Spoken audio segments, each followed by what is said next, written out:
Atenção! Começa agora uma teleaula de Geografia do Ensino Médio. Você vai assistir a teleaula de número 24. Bons estudos!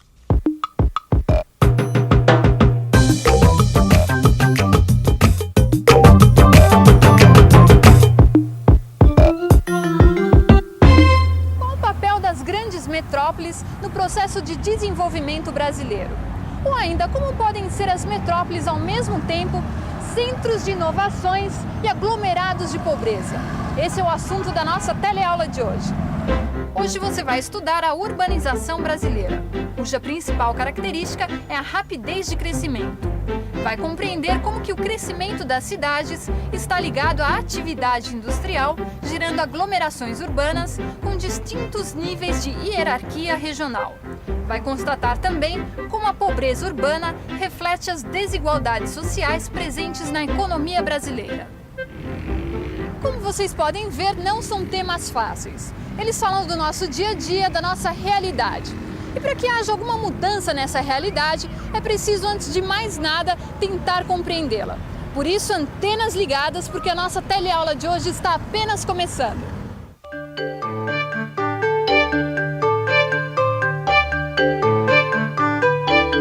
Em poucas décadas, o Brasil se transformou em um país urbano. Em outros países, esse processo se fez de um modo muito mais gradual, muito mais lentamente. Aqui, no espaço de apenas algumas décadas, as áreas urbanas passaram a concentrar mais de 110 milhões de pessoas. Outro fator que caracteriza bem o nosso tipo de urbanização é o seu constante crescimento. Ao contrário dos outros países do Cone Sul, que têm uma urbanização mais estabilizada, no Brasil o processo de crescimento das cidades ainda não cessou, seja nas áreas de antiga ocupação, seja nas novas fronteiras. Esse crescimento urbano pode ser explicado, ao menos em parte, pela mobilidade da população brasileira.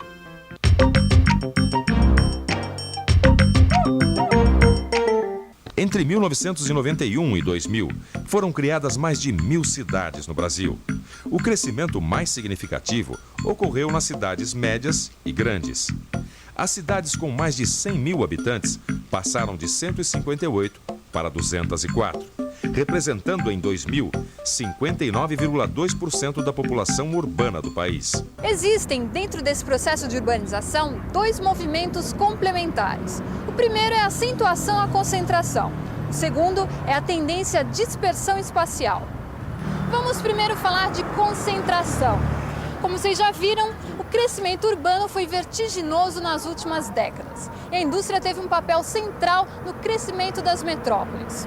Durante esse processo, a população foi se concentrando nas grandes metrópoles industrializadas, como São Paulo e Rio de Janeiro.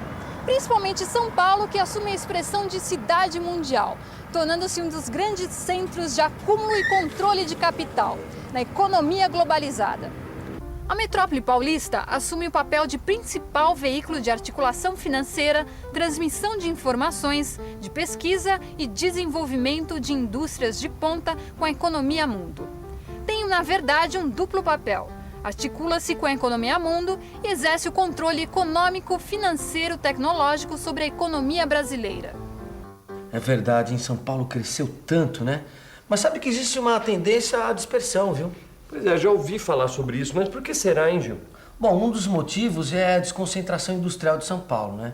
Agora tem um outro motivo muito importante, que é a implementação de uma fronteira científico-tecnológica em algumas cidades médias do interior de São Paulo. Olha, é o caso das cidades como Campinas e São José do Rio Preto. Essas cidades acabaram tendo um ritmo de crescimento urbano superior ao da própria região metropolitana paulista. E o Brasil tem outras regiões metropolitanas com indústrias ou polos industriais avançados, como Belo Horizonte com a metalurgia, Salvador, que tem a petroquímica, Curitiba e Porto Alegre, que também tem vários tipos de indústrias. Pois é, Gil, mas eu não entendi muito bem essa história de dispersão urbana. O que é isso exatamente? Olha, você sabe que isso também eu não sei explicar direito, não. Na verdade, existem 3 modalidades de dispersão. A primeira delas é a extensão contínua de centros urbanos a partir da cidade mundial, ou seja, São Paulo. São cidades ricas, regiões de agricultura diversificada e que dispõem de moderna tecnologia. A segunda modalidade é a formação de uma frente urbana de interiorização, que corresponde às capitais do Centro-Norte. Brasília é um exemplo típico desta modalidade de urbanização, que realiza uma intermediação entre as bordas da cidade mundial e áreas de avanço da fronteira.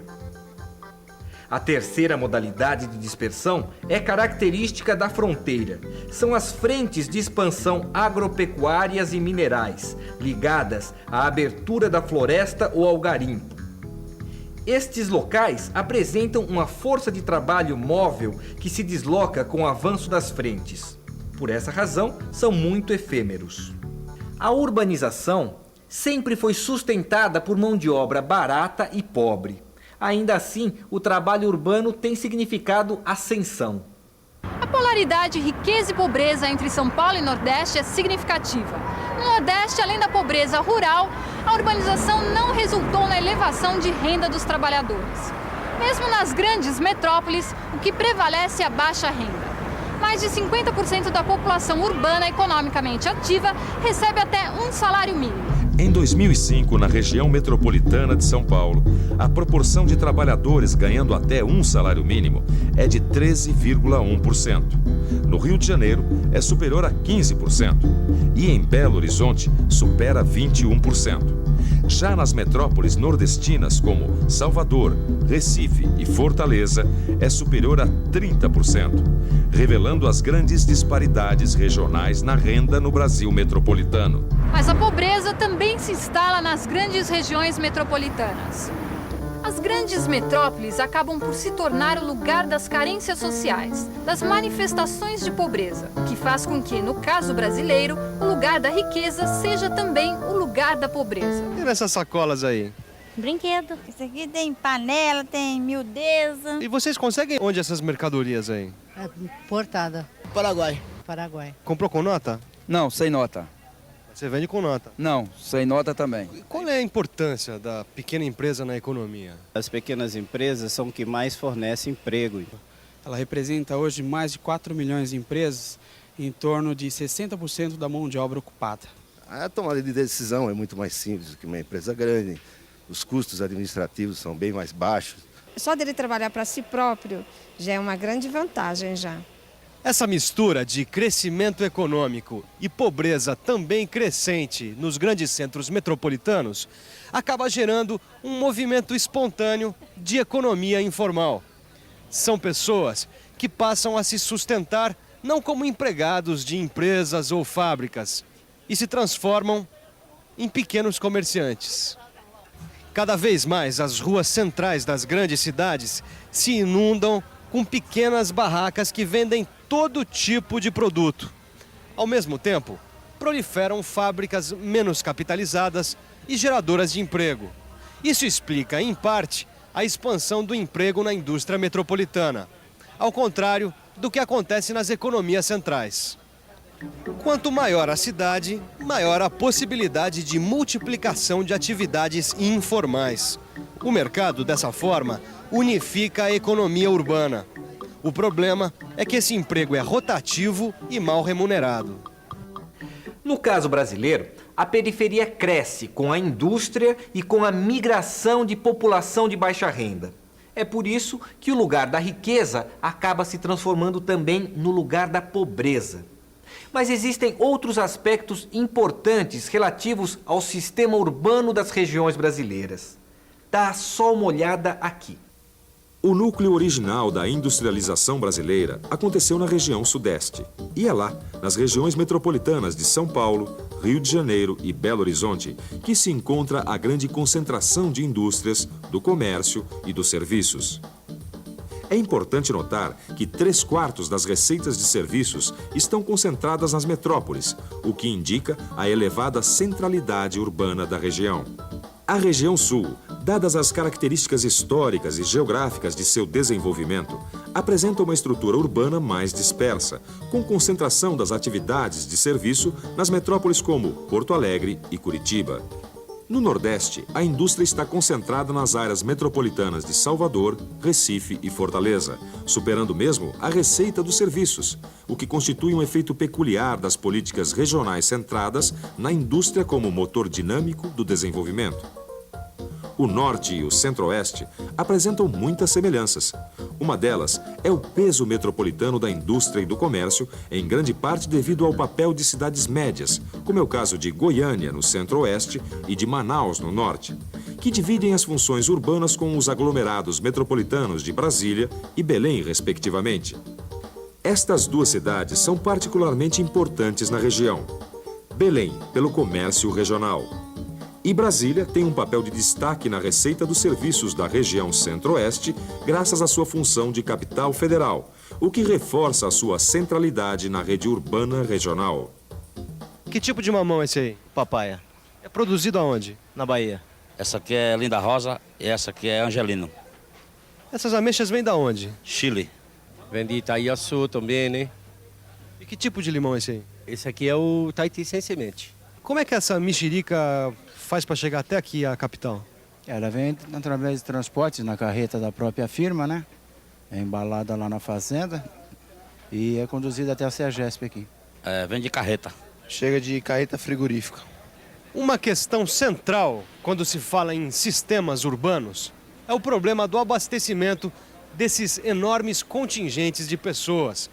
Para que os aglomerados metropolitanos possam ser alimentados, é preciso criar uma rede de circulação eficiente para esses alimentos.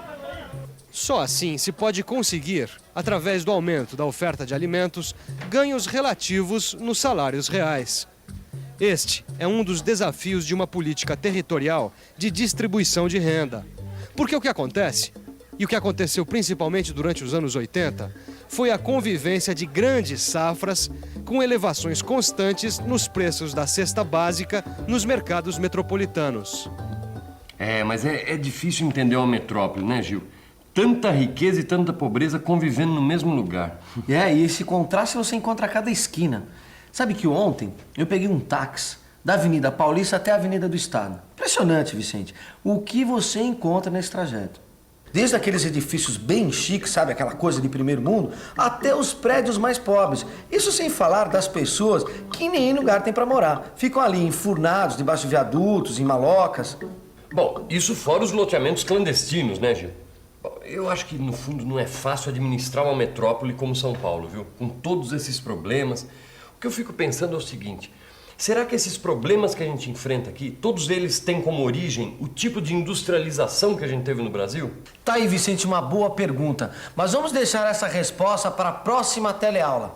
Que tal agora uma revisãozinha de tudo que a gente viu hoje? Vamos lá? E atenção, se liga aí, que é hora da revisão. Na teleaula de hoje, você viu que o processo de urbanização brasileira se caracteriza pela intensidade e rapidez com que ocorreu. Viu que ao longo deste processo, grande parte da população urbana se concentrou nas grandes metrópoles industriais como Rio e São Paulo. Aprendeu que hoje em dia existe uma tendência à dispersão urbana que possui várias causas. Entre as principais estão a desconcentração industrial da Grande São Paulo, a implantação de centros de pesquisa e tecnologia em cidades médias do interior de São Paulo e o crescimento de cidades em áreas enriquecidas com a produção agropecuária moderna. Você constatou também que a urbanização do país resulta da mobilidade da mão de obra em busca de trabalho e que o trabalho urbano significa mobilidade social, pois o nível salarial das cidades é superior ao das zonas rurais. E conheceu como a urbanização se deu nas diversas regiões brasileiras. Viu que as grandes metrópoles são lugares de riqueza e também de extrema pobreza, além de possuírem diversos problemas e desafios como o problema do abastecimento, entre muitos outros. E agora é hora de você se aprofundar em todos esses conhecimentos com a ajuda do seu livro de estudos. Não deixe o assunto esfriar. Até a próxima teleaula!